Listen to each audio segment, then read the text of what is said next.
Welcome back, Legion. Today I want to talk to you guys about sport-specific training. So it's our belief that there is no real sport-specific training when it comes to things that you can do in the gym.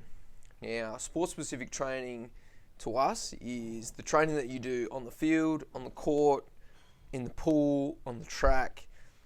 It's the physical and specific training for your sport. So it's what your sports coach would plan and take you through. It's a typical training session, whether it's pre-season, in-season, or off-season potentially, if you're doing anything with coach.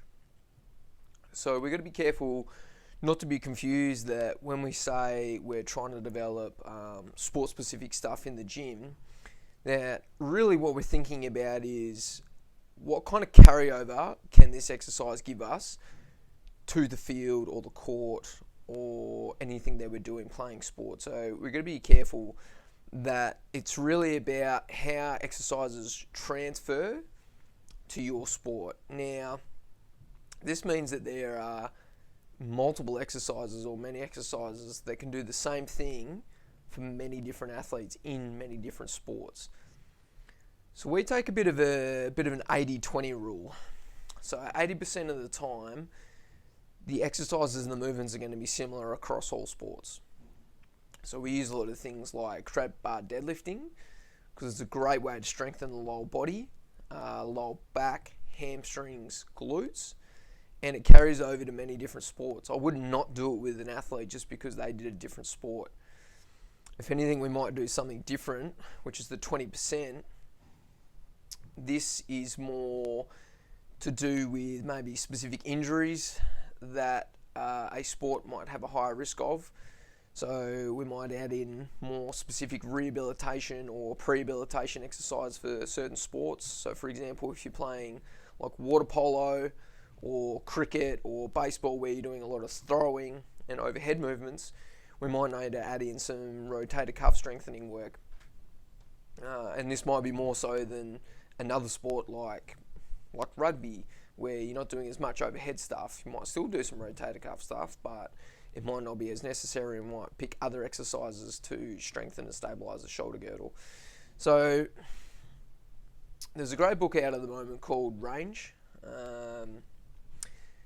It is done by David Epstein. He's a great author. He's got another book called The Sports Gene. Both great books. I suggest that you go and read them.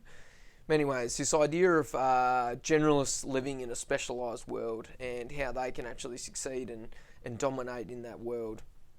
The way we kind of look at it here is you're probably better off being generally physically prepared, so strong across as many domains as possible, to then compete in your specialised sport. The importance behind this is that sport is not rigid. Well, a lot of sport is not very rigid.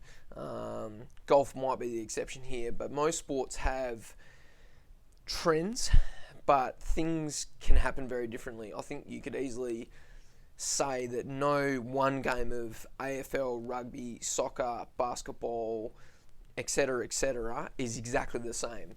Certain things might repeat, but realistically, the games are super volatile and so many different things can happen. So it's great when you've practiced things and you can repeat those situations, and that's the majority of training, but there's going to be times when just shit hits the fan and something new and unexpected is going to be thrown at you. And this is where being a generalist is actually really important, because now you've got maybe some things in your repertoire that you might be able to use, as opposed to being too specialised. You become too narrow focused in one area and you can really only handle the situations that you've experienced.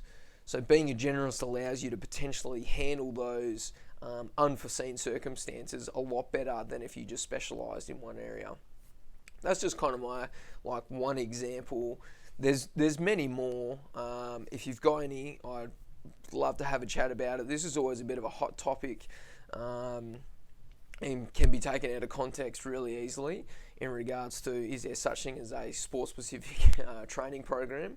I'd love to open up this discussion, so feel free to comment below or share and like the video and see if anyone else wants to have a crack at this. All right, thanks for that, guys. Cheers.